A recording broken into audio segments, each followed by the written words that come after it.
Number 7. Russian aircraft. A former military airstrip called Gorilovo is located about 14 miles south of St. Petersburg, Russia. A few aircraft still use it, and it serves as a hub for aviation maintenance. The runway's short segment is designated as a military helicopter cemetery and is the most interesting feature. To deter people looking for scrap metal, the site is gated off and watched over by guards and dogs. In 1939, the military airfield was first established. Initially built on a smaller scale, the runway was expanded during World War II to accommodate jet fighters. At this airport, the 19th Fighter Aviation Regiment guarded the nation's northwest borders and Leningrad, which is known today as St. Petersburg. According to records, the unit participated in over 3,400 missions between November 1939 and March 1940. The 11th Guards Fighter Aviation Vyborg Order of Kutuzov Air Defense Regiment and the 29th Guards Fighter Aviation Volkov Regiment each had bases at Gorilovo in the 1950s. The military divisions were dissolved later on in the 1960s. Afterward, the airstrip was converted into an airplane repair site. By the 1990s, military helicopters were also stored there. The location was used to store trucks and containers between 2006 and 2007. An aviation training facility that offers instructions in both single-engine and twin-engine aircraft has been using a portion of the airfield's west side for over a decade since 2010. Also, a jet called the IL-14P is being restored on the site by a couple of enthusiasts. Still, over time, many of the airfield structures have deteriorated. Nowadays, the majority of the structures are in rough shape and dangerous to enter. Although abandoned, the administrative buildings have stayed secured. Soviet Mi and Ka helicopter variants as well as other kinds, like MiG fighter planes, are among the helicopters stored there. Yet with rotting bodywork and broken glass, they're still all in a similar depressing state. Number 6.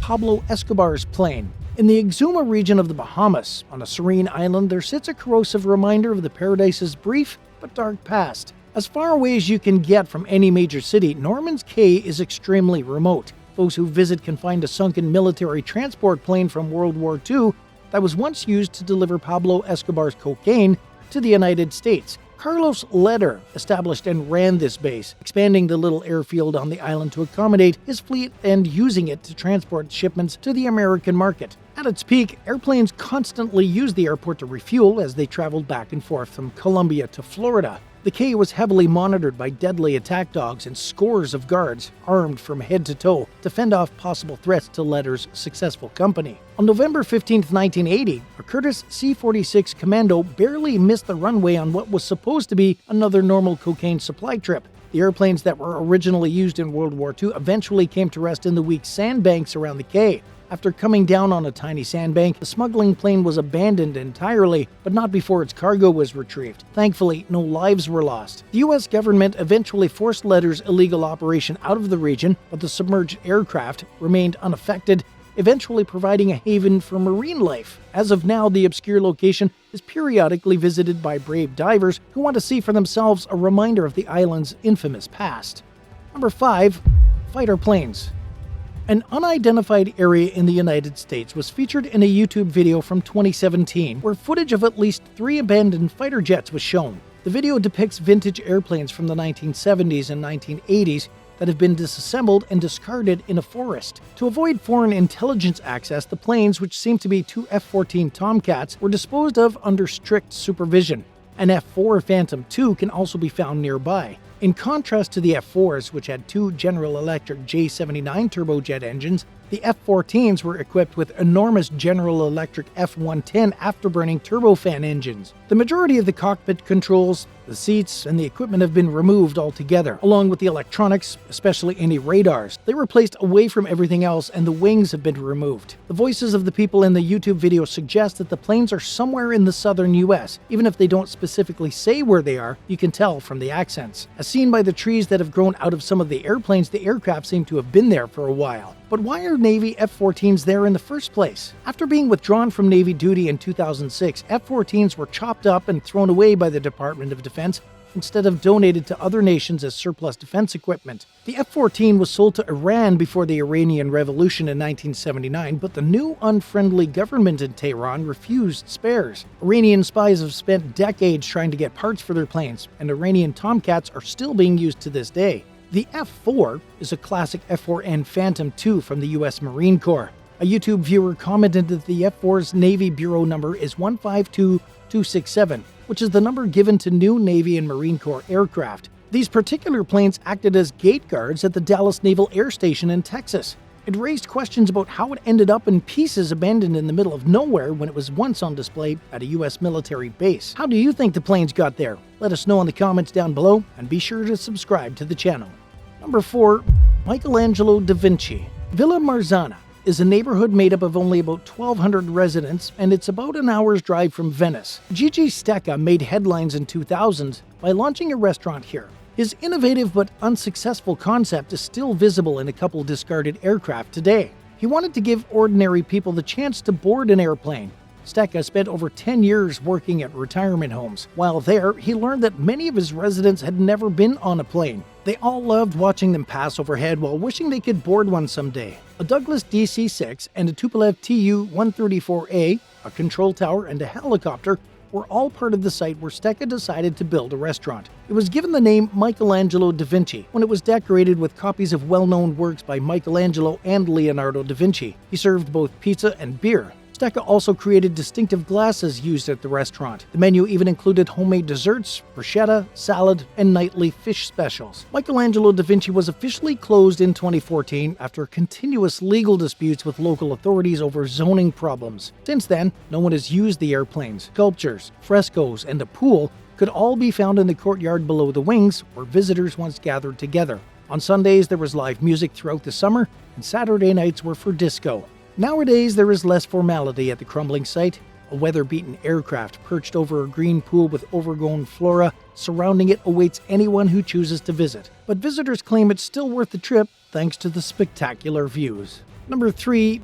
Bali's abandoned planes. The most famous aircraft in Bali is a parked Boeing 737-200 that was abandoned near Pandawa Beach in the middle of a field. Many have tried to unravel the mystery of how and why the Boeing ended up here. The reason Bali has become a hub for abandoned planes is puzzling. How the airplane crashed into the limestone quarry and what is going to happen next is unknown. The plane was supposed to turn into a restaurant, according to rumors. Unfortunately, the funds were not sufficient, and the idea was shut down before it even started. Others have said that the business wanting to make it a restaurant wasn't able to get the proper licenses to do so, and that might be the reason why the project was cut. Visitors enter the site at their own risk, despite the no trespassing signs posted everywhere. Since the plane is in a quarry, it isn't possible to reach it in a safe manner.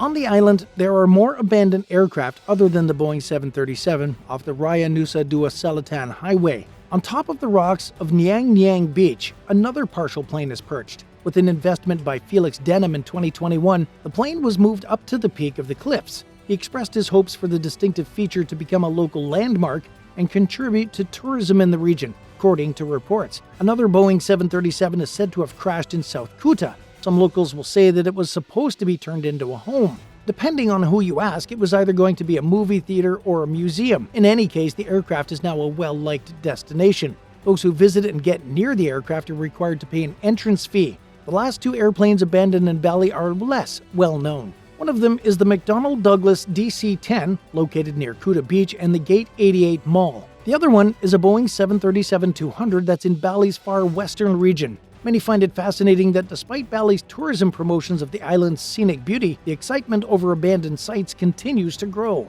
Number 2. The Pegasus.